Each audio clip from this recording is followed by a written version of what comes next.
എൻ്റെ ദേശം ഇവിടെയല്ല, ഇവിടെ ഞാൻ പരദേശവാസിയാണല്ലോ.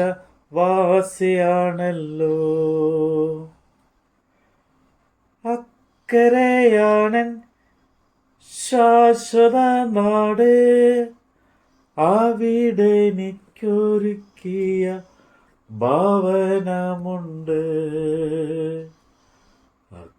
അക്കരയ്ക്കു യാത്ര ചെയ്യും സിയോൻ സഞ്ചാരി, ഓളങ്ങൾ കണ്ടു നീ ഭയപ്പെടേണ്ട. കാറ്റിനെയും കടലിനെയും നിയന്ത്രിപ്പാൻ കഴിവുള്ളോൻ പടകിലുണ്ട്. വിശുദ്ധ പത്രോസ് എഴുതിയ 1-ാം ലേഖനം, അധ്യായം 3. ഭാര്യമാരെ, നിങ്ങളുടെ ഭർത്താക്കന്മാർക്ക് കീഴടങ്ങിയിരിപ്പിൻ. അവരിൽ വല്ലവരും വചനം അനുസരിക്കാത്ത പക്ഷം ഭയത്തോടു കൂടിയ നിങ്ങളുടെ നിർമ്മലമായ നടപ്പ് കണ്ടറിഞ്ഞ് വചനം കൂടാതെ ഭാര്യമാരുടെ നടപ്പിനാൽ ചേർന്ന് വരുവാൻ ഇടയാകും.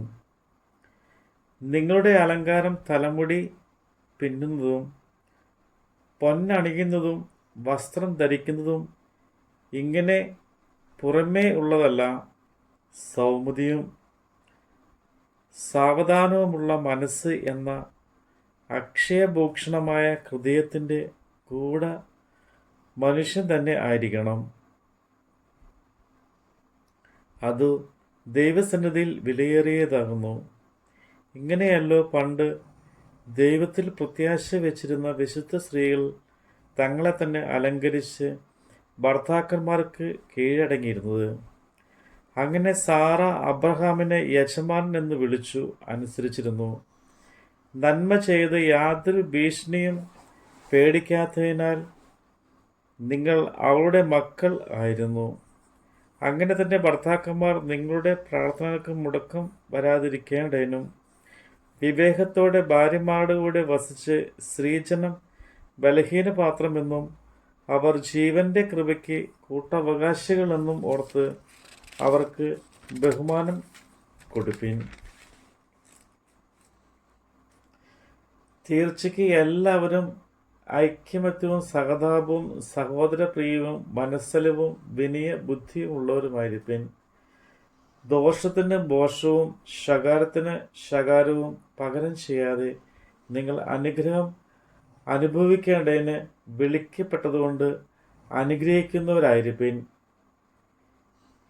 ജീവനെ ആഗ്രഹിക്കുകയും ശുഭകാലം കാണുവാൻ ഇച്ഛിക്കുകയും ചെയ്യുന്നവൻ ദോഷം ചെയ്യാതെ തൻ്റെ നാവിനെയും വ്യാജം പറയാത്ത അധരത്തെയും അടക്കിക്കൊള്ളട്ടെ.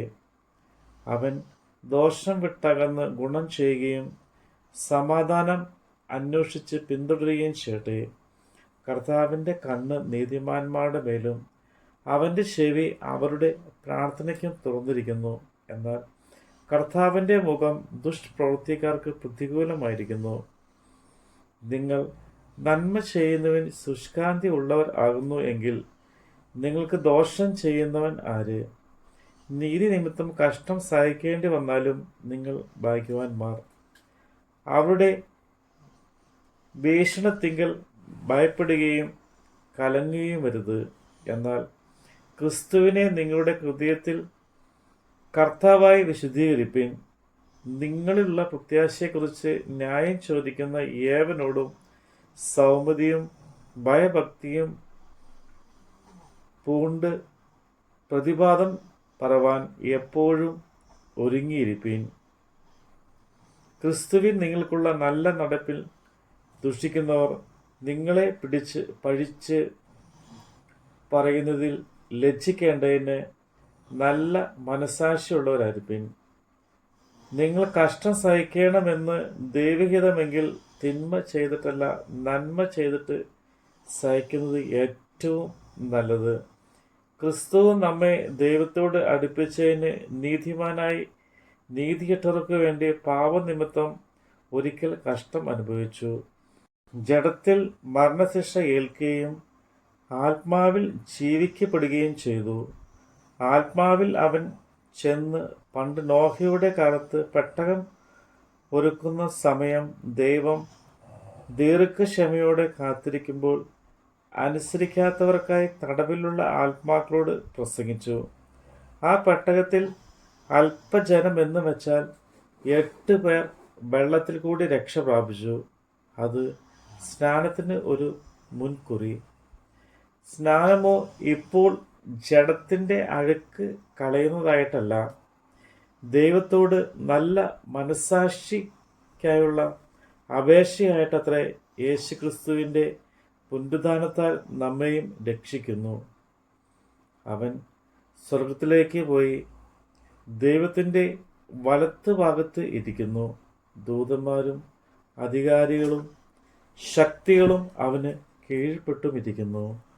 നമ്മുടെ കർത്താവിൻ്റെ വചനമാണ് നമ്മൾ കേട്ടത്. വിശ്വാസമാം പടകിൽ യാത്ര ചെയ്യുമ്പോൾ തണ്ടു വലിച്ചു ഞാൻ വലഞ്ഞിടുമ്പോൾ ഭയപ്പെടേണ്ട, കർത്തൻ കൂടെയുണ്ട്. അടുപ്പിക്കും സ്വർഗീയ തുറമുഖത്ത്. അക്കരയ്ക്കു യാത്ര ചെയ്യും സിയോൻ സഞ്ചാരി.